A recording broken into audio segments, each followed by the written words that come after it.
నేను చూడబట్టే బేబీ నాకు వచ్చింది.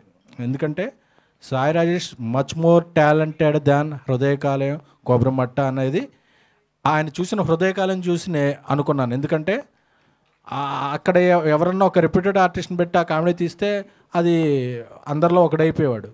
అందరిలో ఒకడిగా ఎందుకు అతను నిలబడ్డాడంటే ఒక జోనర్ని క్రియేట్ చేశాడు. సో నాకు బేబీకి నేను ఎంత రెస్పెక్ట్ ఇస్తానో హృదయకాలానికి అంతే రెస్పెక్ట్ ఇస్తాను. సార్ మీరు ఇండస్ట్రీకి రావడానికి చిరంజీవి గారు ఒక ఇన్స్పిరేషన్ అయితే, ఇండస్ట్రీలో మీకంటూ వెన్నుదన్నుగా అల్లు అరవింద్ గారు మీకు నిలబడడం జరిగింది సార్.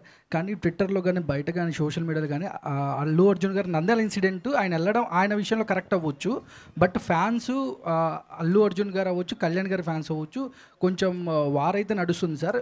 మిమ్మల్ని అంటే మీ దాకా మీ కామెంట్స్ కానీ అల్లు అర్జున్ గారు వెళ్ళడం కరెక్టేనా అన్నట్టు కూడా కొన్ని వార్తలు వస్తున్నాయి సార్. దాని కన్క్లూజన్ ఏమైనా ఇస్తారు?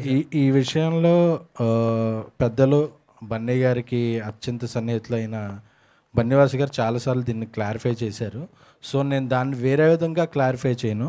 బట్ ఒక మెగా అభిమానిగా నేను ఫ్యామిలీలో ఉన్న అందరు హీరోలని అభిమానిస్తాను.